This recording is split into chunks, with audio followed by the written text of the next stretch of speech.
Good afternoon. It is Tuesday, November 23rd. Skipped yesterday. Played D&D with my buddies after work. It's fun, as it so often is. Just kind of takes up the whole evening. Today, I got off work and I went and I got some Little Caesars. Have a dinner. Pick up dinner. Because I need to get groceries. I'm pretty much at that spot. However, it's 2 days before Thanksgiving, so going to the grocery store is really a pain. If I'm not going to buy stuff for like a Thanksgiving meal, I'd rather wait and not deal with the people that are. And then after Thanksgiving, I'll have a day or two of leftovers that Mom will send home. So I'm just trying to push it. Do grocery shopping after Thanksgiving. So I'm just like, I'll just go pick up some food. It's fine. Now, it's movie day. And as a couple weeks ago, I, for real, watched the last Roger Moore James Bond. This time, I actually get to jump into The Living Daylights. Timothy Dalton. From my recollection, and it's been a while since I've seen him, but from my recollection of the last time I watched a lot of the James Bond movies, which it wasn't all of the James Bond movies, but it was, at least all the ones that I have these alternate cases for, because I'd bought them, a spattering of them at one point in the past. Now I have the whole series on Blu-ray, but, I'd bought a bunch of them, and so I'd had a bunch of the movies and watched. My recollection from that period is that Timothy Dalton was my favorite James Bond.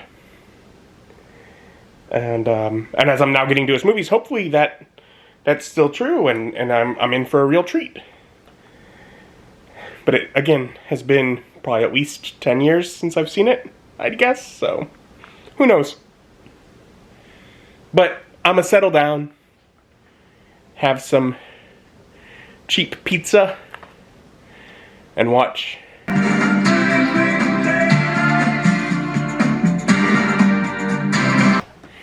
And that was a fantastic movie.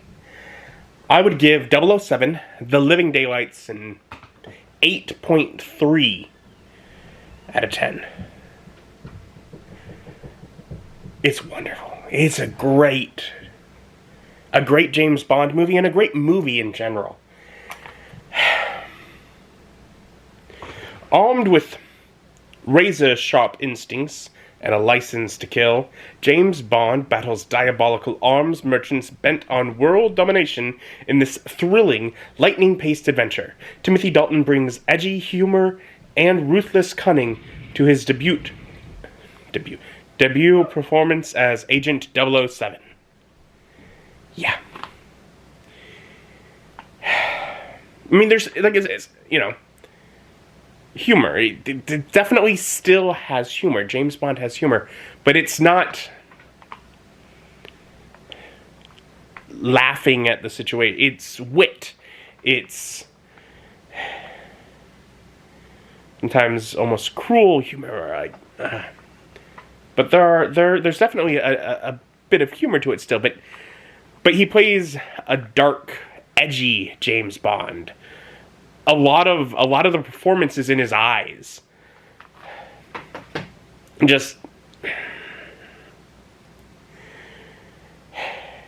He's serious. I mean, he's a man who, when the time comes, kills people for a living, and it weighs on his soul. He doesn't laugh about it like a clown like we've been dealing with for a while. It's a man who has taken on a lifestyle that is heavy, and you see it. It's serious. It's weighty. It has significance to what he does and who he is. And honestly, quite a breath of fresh air after the last, how long was Roger Moore in there? 7 or something movies? However many. Unfortunately, he won't be around for long, but we do have one more of his. But he is brilliant. I also appreciate hearing this. In a lot of the way the James Bond stories tend to be written, yeah, there might be a leading female, but throughout a lot of it, he jumps around to different women throughout. Just remember, this one, he ends up, as he gets this attachment to this young woman, our leading lady, who he is basically trying to learn information from, as she's tied to the person he's seeking. But just sort of almost a bit more steady, focus on this one person who he's working on, and almost as she builds the relationship to him in over a period of time, rather than just seeing him and going weak at the knees and at first glance. I don't know, just a little more significance and credibility to that. Otherwise, cool action. They do the car with gadgets. That's always fun. They did that. So some great chase scenes there. We get exciting locales.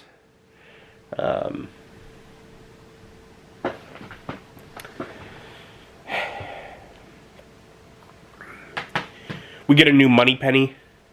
For the first time, a new Moneypenny. A young, kind of, feels kind of nerdy kind of Moneypenny.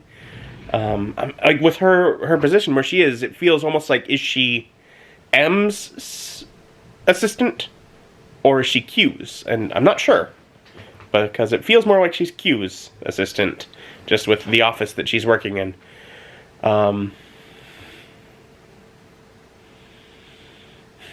We also get a new Felix Leiter. I think has it been a while since we've had a Felix? I mean, obviously we've gotten a lot of new Felix Leiters over the years, but yeah. So I mean, that's a very grounded feel. That feels like they're going back to the novels, back to Ian Fleming's source in some of the things that they're including. Oh, just went by. There was a great point where John Rhys Davies is in this. Gimli! And you see him a couple of times. I don't know who he was. Then he talks, and I instantly like, is that John Rhys Davies? And that was just such a fun moment for me when it's his voice that I'm like, oh. But yeah, I mean, general plot is Guy defecting from Russia and trying to utilize James Bond to do his dirty work, to kill the woman that knows too much. But James notices she's not a sniper. She doesn't know what she's doing, so he doesn't kill her. And later on, that turns out to be his big source of how he finds out information and progresses. Whereas this defector comes over to England, tells this story, and then is re-kidnapped by the KGB. Or is he? No. He told lies to further try and get James Bond to clean up his, do his dirty work for him, and then was recaptured by whoever he's actually working with.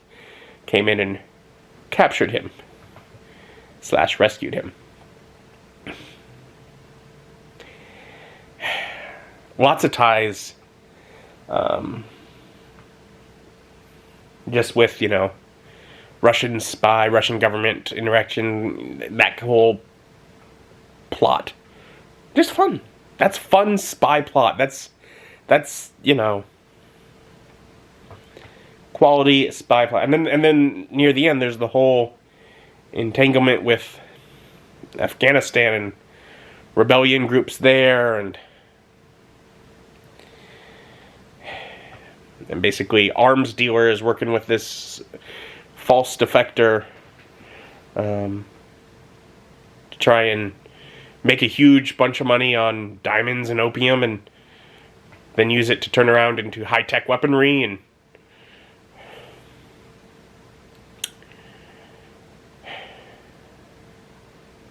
James Bond saves the day,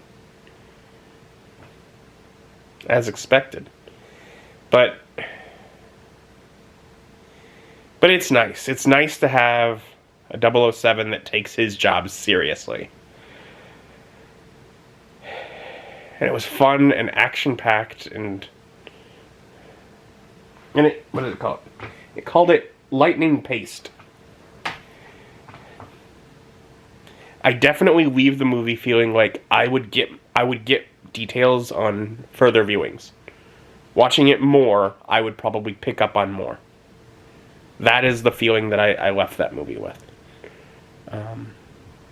It's clear enough that I kind of get the basic level of plot for sure, that I understand what's going on, but it just has that feeling like there are layers to it that could be unraveled further. I don't know, maybe not. But that just to me feels like, I like that kind of writing where it feels like there's more to this. It's not all surface level. It involves a bit of thought. But then again, between all that action and explosions and fun times. So we're on to some good James Bond again, at long last. Probably the best so far. And yeah. That's about it for tonight. It's getting late. I'm gonna call it. Probably try and get a vlog uploaded and then get to bed.